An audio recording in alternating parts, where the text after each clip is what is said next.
I want to bring on my guest now, Peter de Grassel. Welcome. And he has a sidekick. She is actually his, I believe, publicist or manager, Mary Catherine McBride.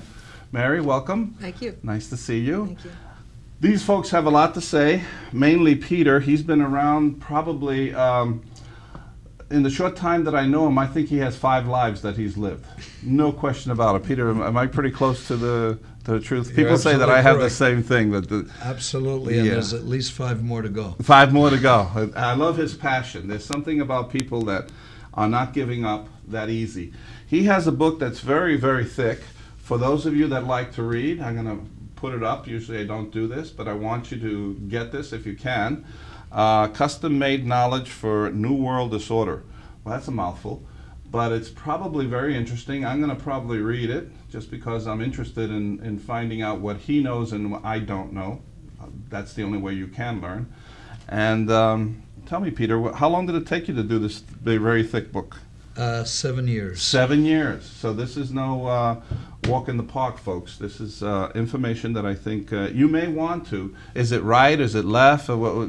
It doesn't take any side. It just talks about what is best for America and gets back to the founding principles of the founding fathers, and actually is very critical of the right-left positioning, because it actually has created an unnecessary divide in America. Did you see by any chance John Adams on the HBO? I was introduced to it by Mary Catherine, and am starting to catch up on it because it does not air in Hong Kong yet. And I'm going to try and pick up the cassettes. I talk about John Adams in not only this book but other books, because to me America's founding fathers really created the best legal document and form of government ever created on earth.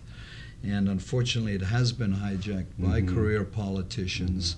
And the reason I refer to us as maids in the book, not just this book, but the other books, is that we the people are the maids, because we're constantly being asked to clean up the mess career politicians create, but then we're asked to pay for the privilege.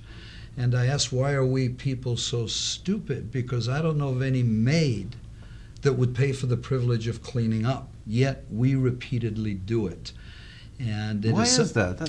Well, the founding fathers, and John Adams, since you brought him up, being one of them. I enjoyed that show very much.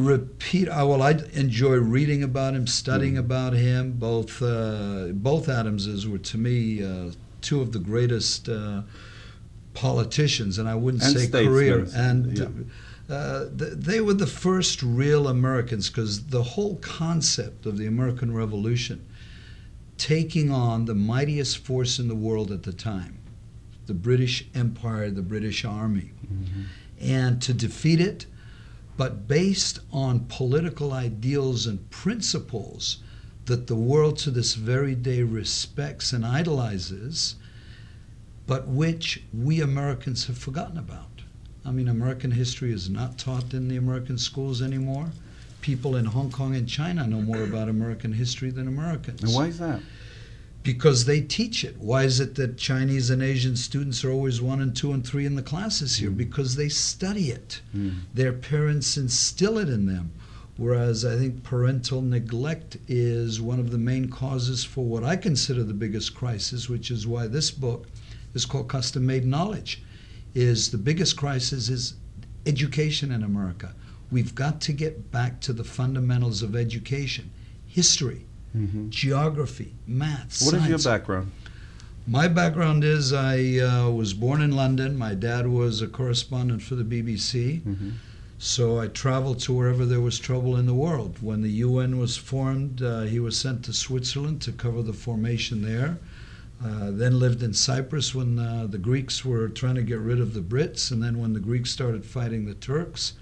I then went to Israel when the Israelis were fighting the Arabs during the Sinai crisis, and then I came to America to go to university and came here to study veterinary medicine, but took a political science and philosophy course, and that was the end of my veterinary career, and got into law and strategic planning and politics. So you're a lawyer? I am. I'm licensed in California, but I don't practice anymore, except I've got a couple clients like Mary Catherine knows that I just can't shake no matter how hard I try or how far I run away from them. They still keep chasing. Fascinating. Mary Beth, right? Mary Catherine. Mary Catherine. I know, it's wholly Irish. No, it's okay. We had a Mary Beth here last week. So, Mary Catherine, how did you and our friend Peter here meet? Several lifetimes ago, Yeah. in Santa Monica. We both lived on the west side, and Peter was a restaurateur at the time, and I was a television producer. And we collaborated on a concert. We were going to tour, bring rock and roll to China. So we got together, and we did. The first rock and roll group to go up to China back in the mid-'80s. And I produced the show over there, and Peter was the promoter on mainland China, and we took rock and roll to China. That's fantastic. And that was the beginning of a collaboration that's been going on for 20 many years. handfuls of years now. More than 20 years. Yeah. Well, good for you. Yeah. Both of you. So we still do a lot of adventures together. I love people with passion. I always said it, and you two seem to have it. There's a synergy here going on.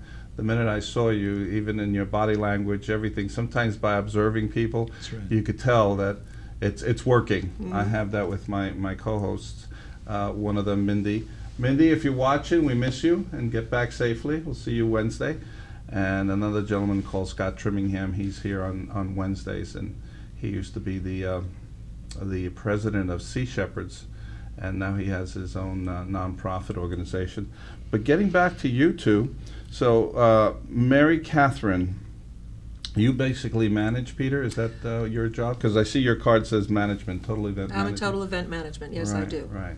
Boy, you got a handful. I don't know with if I him. manage Peter, but Yeah, that's what I was going to say. I mean, who manages terminology Peter? there, I don't know That's who- a double entendre. Thank right you. there. You who let Peter do his manages thing. who, but I'm the detail person, and Right. he's the brains. So Okay. let's put it that All way. right, that's a nice compliment. Yes, it Yes, is. it is. We work well together. Yeah, yeah. So I'm curious about the restaurant. What kind of restaurant was it that you were involved with? It was a restaurant called Scratch on Main Street. Everything was made from scratch. Oh, that's cute.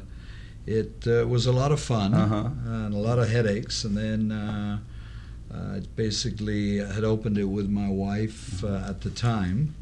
And That's a juggling act, because I manage restaurants in New York, and I know it could be a lot of fun usually when you're closing, but just keeping everybody from the chef to the bars to everything. It's a real a talent, I would have to say, and you earn your money because you leave. I would have to say it's a job that at times does not feel like you're getting your rewards. You have to be respectful of it, and at the same time appreciate it. If you don't appreciate the ups and the downs, then you're always going to feel like you're down. What do you mean the letter's so bad? You know, what? We just got them in yesterday. You know, that type of thing. Yeah. But now it sounds like you're in a little sophisticated and upper echelon type of mindset, because just looking at your press kit here, boy, you're into everything, and I love it. This I know I'm going to find this fascinating going through it, and hopefully you'll be on again, because in a half an hour you could really focus on a couple of things, and I got a feeling that you could go on and on and on. But there's the book, and that'll help me get to know you a little better, which I will read. Now, what is your main passion now? Because I heard you were doing some horse riding down Main Street somewhere, and I was fascinated by it. I said, all right. Well, actually, I first rode a horse in Los Angeles back in '79 during the energy crisis then. And at the time, if you recall, there were long gas lines, and I lived in the Palisades and happened to have some horses in my backyard. And as I was driving home and seeing the long lines, I said, you know what? I'll be goddamned if I'm going to have Arabs drive me into a gas line. So I've got an Arabian horse, so I'm going to ride him to my office. So I rode him to Beverly Hills. I love it. And that was back in '79. It actually became the #1 story in the world. It was the front page LA Times, New York Times. I was getting calls from all over the world saying, wow, is that you on a horse riding to work?